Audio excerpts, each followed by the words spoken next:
News as various political parties and leaders begin to camp down here at the coast. Francis Mtalaki, KTN News, Mombasa. Let's now revisit that story on independent candidates. And the High Court has delivered a minor victory to independent presidential candidates by declaring as unconstitutional the rule forcing them to get signatures from 2,000 supporters not affiliated to any political party. The rule was one of the sticky issues raised by candidates when they met the IEBC on Tuesday this week. The Friday ruling delivered by Judge George Odunga was a minor victory for the independent presidential aspirants, as they will not be needed to stick to the legal requirement that they get signatures from 2,000 supporters who are not members of any political party. The High Court says the Independent Electoral and Boundaries Commission crossed the red line by restricting the rights of presidential aspirants. In a Tuesday meeting between the independent presidential aspirants and the elections body, the candidates aired their frustrations over the rule that they must have at least 2,000 signatures in at least 24 counties to back their ambitions from supporters not affiliated to any party. Clearly, IEBC has set up a trap to rule out and to cancel out independent candidates in Kenya.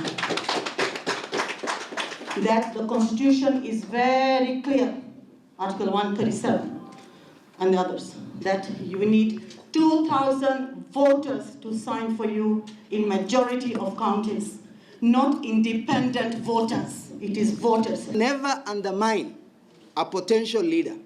Never. Don't judge.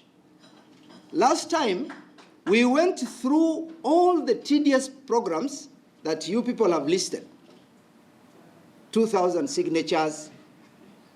You must be from your party. If somebody from Jubilee admires my idea and he is registered with the Jubilee, he can support me, my presidential bid.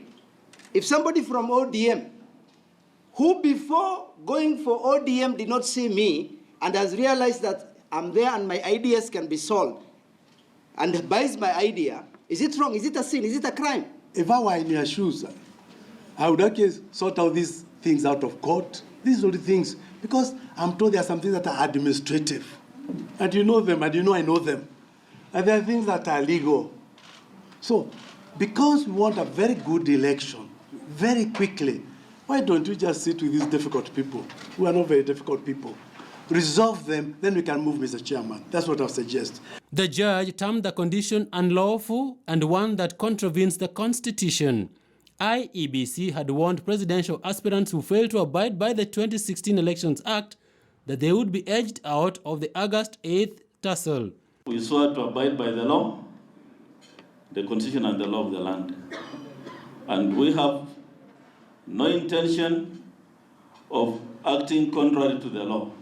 Solomon Gishira, one of the independent presidential aspirants, was dissatisfied with the rule and moved to court. If the Commission decides to make unilateral decisions in disregard of the law, then we are headed for a state of anarchy. And I think if the court pronounces itself on these provisions, we shall see what the court says and apply it accordingly. The Wafula Chebukati-led team will now have to soften their stand and exempt the independent presidential aspirants from this rule. But the other rules remain intact. The requirements for presidential candidates to be cleared include being Kenyan citizens by birth. Both the aspirant and their running mate must have a degree from a credible institution. Aspirants must have a certificate of good conduct and be cleared by the Ethics and Anti-Corruption Commission. Also, the independent presidential aspirant must have a symbol which will be used by the IEBC on the ballot papers.